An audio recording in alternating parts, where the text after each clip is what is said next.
Hello guys, അപ്പോൾ ഇന്നത്തെ video എന്നത് dragon ball super beast Gohan ആർക്കിന്റെ പാർട്ട് 3 ആണ്. ഈ ഒരു വീഡിയോയുടെ അവസാനം കുറച്ച് കാര്യങ്ങൾ നിങ്ങളോട് പറയാനായിട്ടുണ്ട്. അതുകൊണ്ട് തന്നെ വീഡിയോ മുഴുവനായിട്ടും കാണാൻ വേണ്ടി ശ്രമിക്കുക. അപ്പോൾ ഒട്ടും തന്നെ സമയം കളയുന്നില്ല, ഡയറക്റ്റ് വീഡിയോയിലേക്ക് പോകാം.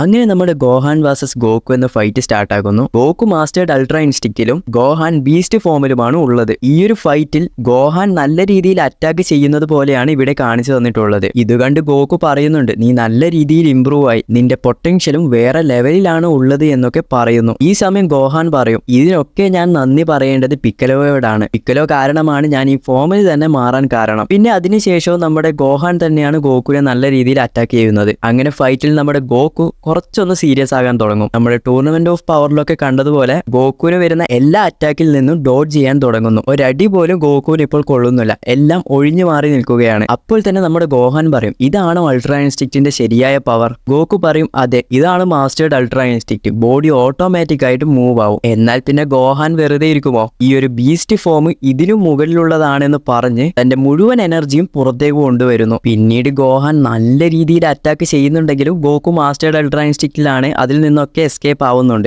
എന്നാലും ഗോക്കുവിന് നല്ല രീതിയിൽ ടഫാണ് ഇവിടെ കൊടുക്കുന്നത്. അങ്ങനെ എല്ലാ അറ്റാക്കിൽ നിന്നും ഗോക്കു ഒഴിഞ്ഞു മാറിക്കൊണ്ടിരിക്കുമ്പോൾ ഗോക്കു പോലും പ്രതീക്ഷിക്കാതെ ഗോക്കുവിന് ഒരു പഞ്ച് കൊള്ളുന്നു. ആ ഒരു പഞ്ചിൽ തന്നെ ഗോക്കുവിന്റെ കാര്യത്തിൽ ഏകദേശം തീരുമാനമായതുപോലെയാണ്. കാരണം അൾട്രാ ഇൻസ്റ്റിക്റ്റിലായിട്ടുള്ള ഗോക്കുവിനെ ഇത്രയും എഫക്ട് ചെയ്തിട്ടുണ്ടെങ്കിൽ ആ ഒരു ബീസ്റ്റ് ഗോഹാന്റെ പവർ പറയേണ്ട ആവശ്യമില്ലല്ലോ. ഇത് കണ്ട് വെജീറ്റ തന്നെ പറയുന്നുണ്ട്, ഇത് അൾട്രാ ഇൻസ്റ്റിക്റ്റിന് തന്നെ ടഫ് കൊടുക്കുന്നതാണല്ലോ. അപ്പോൾ തന്നെ ഗോക്കു പതിയെ എഴുന്നേറ്റ് പറയും, ജസ്റ്റ് ഒരു ഫണ്ടിന് വേണ്ടി ഫൈറ്റ് ചെയ്യുന്നതല്ലേ, നീ എന്തിനാണ് സീരിയസ് ആയിട്ട് പഞ്ച് ചെയ്തത് എന്ന് ചോദിക്കുന്നു. അപ്പോൾ തന്നെ ഗോഹാൻ പറയും, എന്റെ പവർ എനിക്ക് കൺട്രോൾ ചെയ്യാൻ പറ്റിയിട്ടില്ല, ഞാൻ രണ്ടാമതും പവർ അപ്പ് ചെയ്തപ്പോൾ എന്റെ കയ്യിൽ ആ പവർ നിന്നില്ല. അങ്ങനെ ഇവരുടെ ഫൈറ്റ് ഏകദേശം പോസായ പോലെയാണ് ഉള്ളത്. അങ്ങനെ ഈ ഒരു സമയമാണ് നമ്മുടെ ബിയറസ് വിസിനോട് ചോദിക്കുന്നത്, ഗോഹാൻ ഇപ്പോൾ ഏത് സ്റ്റേജിലാണ് ഉള്ളത്? സൂപ്പർ സെയൻ ആണോ? വിസ് പറയും, അത് സൂപ്പർ സെയൻ ഒന്നുമല്ല, ഇത് വേറെ എന്തോ ആണ്, ഇതൊരു ഡിവൈൻ ടെക്നിക്കും അല്ല എന്നും പറയുന്നുണ്ട്. ഈ ഡിവൈൻ ടെക്നിക്ക് എന്ന് ഉദ്ദേശിക്കുന്നത് നമ്മുടെ ഗോഡ്സും ഏഞ്ചൽസ് ഒക്കെ ഉപയോഗിക്കുന്ന അൾട്രാ ഇൻസ്റ്റിക്റ്റ് ഡിസ്ട്രക്ഷൻ പോലുള്ള പവറുകളാണ് ഉദ്ദേശിക്കുന്നത്. അങ്ങനെ വിസ് പറയുന്നു, ഈ ഒരു പവർ അവന് ജനിക്കുമ്പോൾ തന്നെ ഗിഫ്റ്റ് ആയിട്ട് കിട്ടിയതാണെന്നൊക്കെ നമ്മുടെ വിസ് പറയുന്നുണ്ട്. ഇങ്ങനെ ഒരുത്തൻ ഉണ്ടെന്ന് ഞാൻ അറിയാതെ പോയല്ലോ എന്നൊക്കെ പറയുന്നു. അങ്ങനെ ഈ സമയമായിരിക്കും നമ്മുടെ ഗോക്കു ബ്രോലിയെ കാണുന്നത്. അങ്ങനെ ഗോക്കു ഗോഹാനോട് പറയും, നീ എത്രത്തോളം പവർഫുൾ ആയി എന്ന് എനിക്ക് മനസ്സിലായി, ഇനി ഞാൻ നിന്റെ കൂടെ ഫൈറ്റ് ചെയ്യണമെന്നില്ല, ഞാൻ എർത്തിലില്ലെങ്കിലും നിനക്ക് എർത്ത് പ്രൊട്ടക്ട് ചെയ്യാൻ കഴിയുമെന്നൊരു വിശ്വാസം എനിക്കുണ്ട് എന്നൊക്കെ പറയുന്നു. അങ്ങനെ കൂടാതെ ഗോക്കു ഒരു കാര്യം കൂടി പറയുന്നുണ്ട്, ഇവിടെ നിന്റെ കയ്യിൽ ഇനിയും എനർജി ഇല്ലേ, നീ ഇനി മറ്റൊരാളോട് കൂടിയും ഫൈറ്റ് ചെയ്യാനുണ്ട്. അപ്പോഴായിരിക്കും ഗോക്കു നമ്മുടെ ബ്രോലിയെ വിളിക്കുന്നത്. ഇനി നമ്മുടെ ഗോഹാൻ ആൻഡ് ബ്രോലി തമ്മിലൊരു ഫൈറ്റ് ആണ് നടക്കാൻ പോകുന്നത്. അങ്ങനെ ഈ സമയമായിരിക്കും പുറത്തിറങ്ങിയ ഗോക്കുവിനോട് നമ്മുടെ വെജീറ്റ പറയുന്നത്, ശരിക്കും നീ ഈ ഫൈറ്റിൽ ജയിച്ചോ? അപ്പോൾ തന്നെ ഗോക്കു പറയും, ഞാൻ വിൻ ചെയ്യാൻ വേണ്ടിയല്ല ഫൈറ്റ് ചെയ്തത്, അവന്റെ പവർ എത്രത്തോളം ആണെന്ന് മനസ്സിലാക്കാനാണ് ഞാൻ ഫൈറ്റ് ചെയ്തത് എന്നൊക്കെ പറയുന്നു. അങ്ങനെ അതിനുശേഷം ഗോഹാൻ ആൻഡ് ബ്രോലി എന്ന ഫൈറ്റ് സ്റ്റാർട്ട് ആകുന്നു. ഈ സമയമായിരിക്കും ഗോഹാൻ ബ്രോലിയോട് പറയുന്നത്, നീ വലിയ പവർഫുൾ ആയിട്ടുള്ള ആളാണെന്ന് ഞാൻ അറിഞ്ഞിട്ടുണ്ട്. ഈ സമയം ബ്രോലി പറയും, ഓ അങ്ങനെയാണോ? ഓ അങ്ങനെയാണെങ്കിൽ നീ എന്റെ കൂടെ ആ ഒരു ബീസ്റ്റ് ഫോമിൽ ഫൈറ്റ് ചെയ്യുന്നൊക്കെ പറയുന്നു.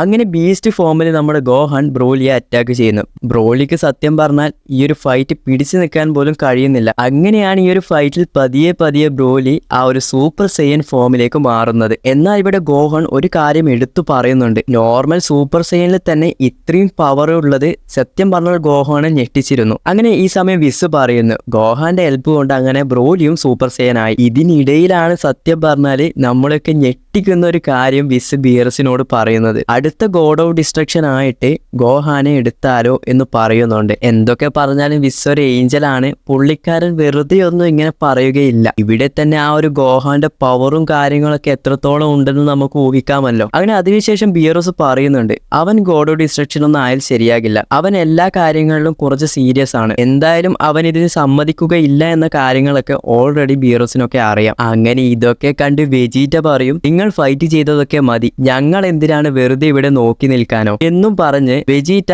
ഗോഹാന്റെ കൂടെയും ഗോട്ടൻ ആൻഡ് ട്രങ്ക്സ് ബ്രോലിയുടെ കൂടെയും ഫൈറ്റ് ചെയ്യുന്നു. അങ്ങനെ ഇതൊക്കെ കണ്ട് ഗോക്കു നിങ്ങൾ എന്നെ ഒഴിവാക്കി ഫൈറ്റ് ചെയ്യുന്നു എന്നൊക്കെ പറഞ്ഞ് എല്ലാവരും കൂടി ഒരു ജസ്റ്റ് ഒരു ഫ്രണ്ട്ലി ആയിട്ടുള്ള ഒരു ഫൈറ്റ് നടത്തുന്നു. അങ്ങനെ അടുത്ത സീനിൽ കാണിക്കുന്നതാണെങ്കിൽ എല്ലാവരും ഫൈറ്റ് ചെയ്ത് ക്ഷീണിച്ച് ഓരോ സ്ഥലത്തായിട്ട് ഓരോ ആൾക്കാർ കിടക്കുന്നതാണ്. ഗോക്കു സത്യം പറഞ്ഞാൽ നല്ല രീതിയിൽ ഹാപ്പി ആകും. എല്ലാവരും ഇതേപോലെ ഒരുമിച്ച് ട്രെയിനിങ് ചെയ്തിട്ട് ഒരുപാട് കാലമായി. അപ്പോഴാണ് നമ്മുടെ ലെമോ എല്ലാവർക്കും ഫുഡും കാര്യങ്ങളൊക്കെ കൊണ്ടുവരുന്നത്. അങ്ങനെ ഇവർ ഫുഡൊക്കെ കഴിക്കുന്ന സമയത്താണ് ആ റെഡ് റേബൺ ആർമിയിലുള്ള രണ്ടുപേരെയും കാണുന്നത്. അപ്പോൾ തന്നെ ഫുഡ് കഴിക്കുന്ന സമയം ഗോക്കു ചോദിക്കുന്നുണ്ട് നിങ്ങൾ ആരാണെന്ന്. അപ്പോൾ ഇതിനുള്ള മറുപടി ഗോഹാൻ ആണ് പറയുന്നത്. ഇവർ റെഡ് റേബൺ ആർമിയിലുള്ളവരാണ്, വില്ലന്മാരാണ്, മോശപ്പെട്ട ആൾക്കാരാണ് തുടങ്ങിയ കാര്യങ്ങളൊക്കെ പറയുന്നു. അപ്പോൾ തന്നെ ആ രണ്ടുപേരും പറയുന്നുണ്ട് ഞങ്ങൾ ചെയ്ത കാര്യത്തിനൊക്കെ ക്ഷമ ചോദിക്കുന്നു എന്നൊക്കെ പറയുന്നു. അങ്ങനെ ഫുഡൊക്കെ കഴിച്ച് ഗോക്കു പറയും ഞാൻ കുറെ നാളായി വീട്ടിലൊക്കെ പോയിട്ട് എനിക്ക് കുറച്ച് നാൾ എർത്തിൽ റെസ്റ്റ് എടുക്കണം എന്നൊക്കെ പറയുന്നു. ഇത് കണ്ട് വെജീറ്റയും പറയും ബുൾമയൊക്കെ എന്നെ മറന്നുപോയോ എന്തോ. അങ്ങനെ അവസാനം ഗോക്കു ബീറസിന്റെ പ്ലാനറ്റിൽ നിന്നും പോകാൻ വേണ്ടി നിൽക്കുമ്പോൾ ഗോക്കു ബീറസിനോട് പറയും ബീറസ് ഞാൻ പോകുന്നു, കുറച്ച് നാൾ കഴിഞ്ഞ് വരാമെന്നും പറയുന്നു. അപ്പോൾ തന്നെ ബീറസ് പറയുന്നുണ്ട് നീ ആ വഴിക്ക് തന്നെ പോയാൽ മതി, ഇങ്ങോട്ടേക്ക് വരണ്ട. അങ്ങനെ ടെലിപ്പോർട്ട് ചെയ്യാൻ നിൽക്കുമ്പോഴായിരിക്കും പിക്കലോയുടെ എനർജി സെൻസ് ചെയ്യുന്നത്. അങ്ങനെ പിക്കലോയെ ടാർഗറ്റ് ആക്കി എർത്തിലേക്ക് ടെലിപ്പോർട്ട് ചെയ്യുന്നു. ഗോക്കു മാത്രമല്ല കൂടെ എല്ലാവരും ഉണ്ട്. അങ്ങനെ ഗോക്കു പിക്കലോയെ കണ്ട ഉടൻ തന്നെ എത്ര നാളായി പിക്കലോ ഞാൻ നിന്നെ കണ്ടിട്ട്. അപ്പോഴായിരിക്കും ടെലിപ്പോർട്ടായ സമയത്ത് നമ്മുടെ പിക്കലോ ആ റെഡ് റേബൺ ആർമിയിലുള്ള ആൾക്കാരെ കാണുന്നത്. നിങ്ങൾ ഇതുവരെ പോയില്ലേ എന്ന് പിക്കലോ അവരോട് പറയും. സത്യം പറഞ്ഞാൽ അവർ ഇപ്പോഴാണ് എർത്തിൽ എത്തിയ കാര്യം തന്നെ മനസ്സിലാവുന്നത്. അങ്ങനെ അവർ ആ സ്പോട്ടിൽ തന്നെ ഇവിടെ നിന്നും വണ്ടി എടുത്തു പോകുന്നു. അങ്ങനെ ഈ സമയം ഗോക്കു പിക്കലോയോട് പറയും നിനക്ക് പുതിയ പവേഴ്സ് ഒക്കെ കിട്ടിയ കാര്യം ഞാൻ അറിഞ്ഞു, നിന്റെ പവർ എത്രത്തോളം ഉണ്ടെന്ന് ജസ്റ്റ് നോക്കിയാലെന്നൊക്കെ പിക്കലോയോട് പറയും. പിക്കലോ പറയും ഇപ്പോൾ എനിക്ക് സമയമില്ല, പാനിനെ സ്കൂളിൽ നിന്നും കൂട്ടാൻ സമയമായി. ഇപ്പോഴാണ് ഗോക്കു പറയുന്നത് പാൻ ആരാണ്? അപ്പോൾ തന്നെ വെജീറ്റ പറയുന്നുണ്ട് നിനക്ക് നിന്റെ കൊച്ചുമകളെ പോലെ ഓർമ്മയില്ലേ എന്നൊക്കെ പറയുന്നു. ഇത് കണ്ട് പിക്കലോയ്ക്കും ദേഷ്യം വരുന്നുണ്ട്. അതിനുശേഷം പിക്കലോ പറയും എന്നാൽ നീയും എന്റെ കൂടെ വാ എന്ന് പറഞ്ഞ് നമ്മുടെ ഗോഹാനും പിക്കലോയും ഗോക്കും എല്ലാവരും പാനിന്റെ സ്കൂളിലേക്ക് പോകുന്നു. അങ്ങനെ ഈ ഒരു സമയം ആ ഒരു റെഡ് റേബൺ ആർമിയിലുള്ള ആൾക്കാരെ കാണിക്കുന്നു. ഇനി ഇതുപോലുള്ള ഒരു മോശപ്പെട്ട പരിപാടിക്കൊന്നും ഇവർ പോകില്ല എന്നൊക്കെ നല്ല ഡിസിഷൻസ് എടുക്കുന്നു. അങ്ങനെ ഇവർ പാനിന്റെ സ്കൂളിലേക്ക് എത്തി പാൻ ഗോഹാനെ കണ്ട ഉടൻ തന്നെ ഹഗ് ചെയ്യുന്നു. അപ്പോഴാണ് പാൻ നമ്മുടെ ഗോക്കുവിനെ കാണുന്നത്. ഗോക്കുവിനും നമ്മുടെ പാനും തമ്മിൽ നല്ല ഒരു ബോണ്ട് ഉണ്ട്. ഇവിടെ ഡയലോഗ്സ് ഒന്നും ഇല്ല,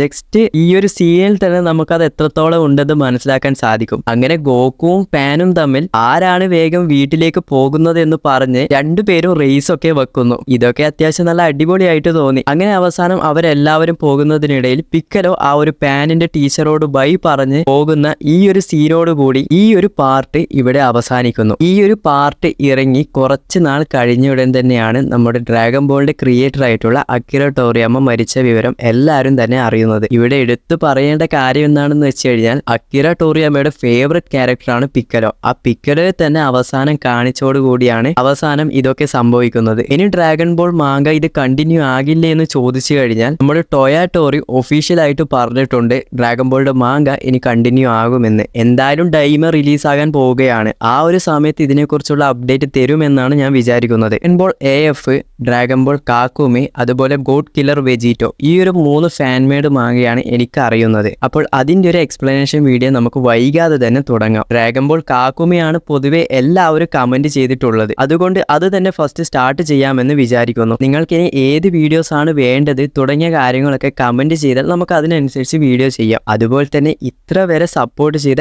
എല്ലാവർക്കും താങ്ക്സ്. അപ്പോൾ നമുക്ക് മറ്റൊരു വീഡിയോ ആയിട്ട് പിന്നെ വരാം.